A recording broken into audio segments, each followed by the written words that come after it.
Hello everyone, we are on chapter 5 and I'm going to get started with paragraph 17. Man is a limited being. First of all, he is a being among other beings. His existence belongs to space and time. Thus, only a limited part of the total universe can be given him at any time. This limited part, however, is linked up with other parts in all directions, both in time and in space. If our existence were so linked up with the things that every occurrence in the world were at the same time also an occurrence in us, the distinction between ourselves and the things would not exist. But then there would be no separate things at all for us. All occurrences would pass continuously, one into the other. The cosmos would be a unity and a whole, complete in itself. The stream of events would nowhere be interrupted. It is owing to our limitations that a thing appears to us as single and separate, when in truth it is not a separate thing at all. Nowhere, for example, is the single quality red to be found by itself in isolation.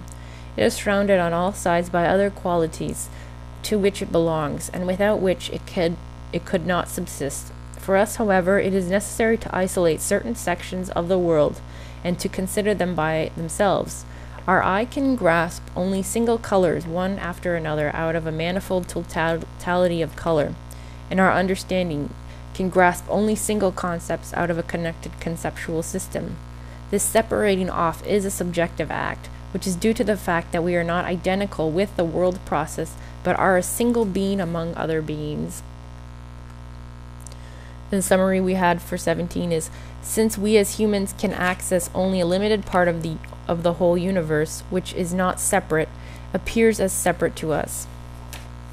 So the main points he's saying in this paragraph is that we are limited beings, and only a limited part of what we can know is given to us at any time. And if our existence were linked up with everything that occurs in the world, there would be nothing that's separate. So if I knew everything, if my existence was so connected to everything, then I would just know everything all at once, and there would be no separation. So we need to recognize that.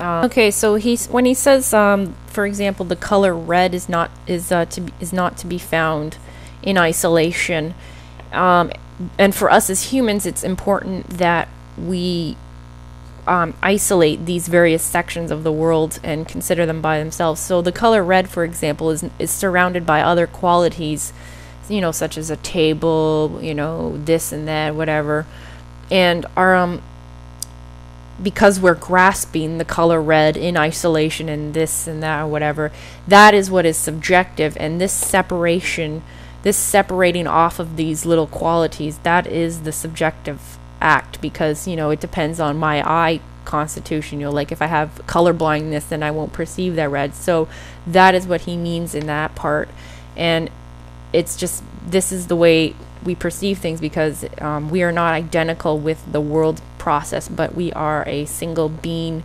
among others. Okay, so we're going to move on to paragraph 18.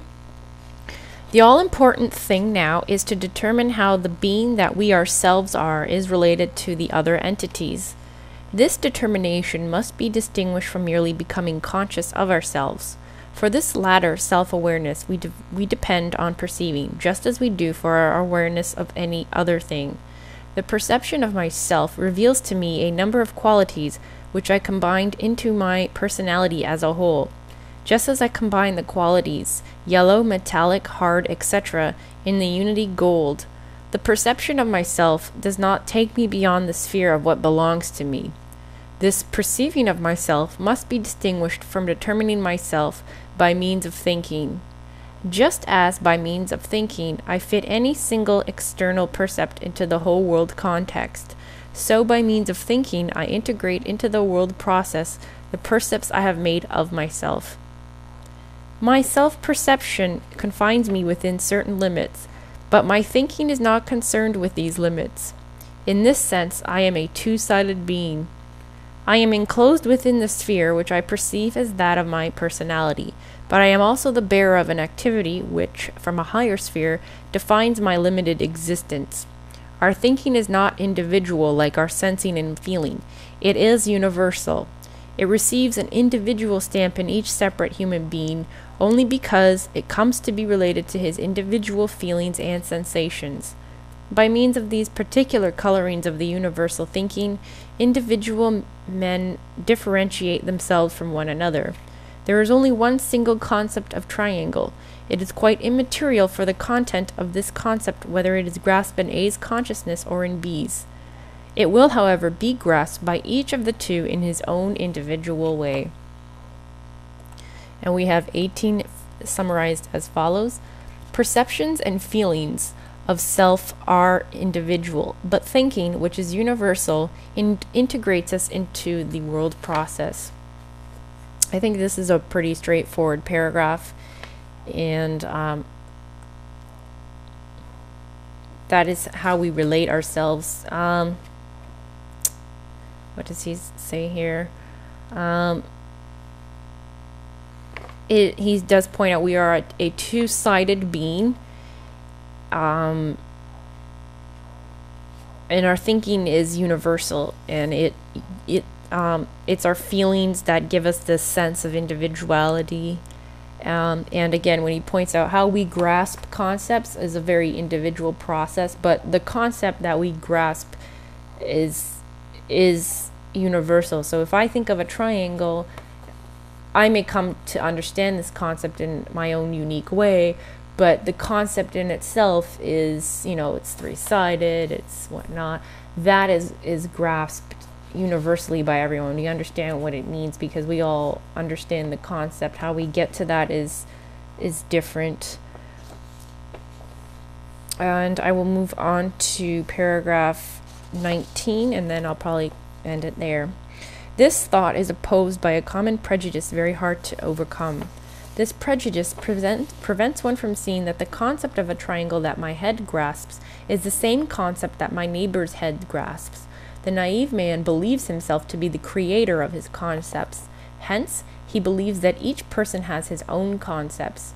It is a fundamental requirement of philosophic thinking that it should overcome this prejudice. This one uniform concept of triangle does not become a multiplicity because it is thought by many persons, for the thinking of the many is itself a unity. And so the summary for 19 is, it is hard to overcome the common prejudice that we are the builders of our concepts, when actually the concepts are universal. So again, it's just pointing out that, I in my own selfishness think, oh, I'm unique because I perceive this concept. But the reality is we're all having these different all these people are having, they can all grasp this concept.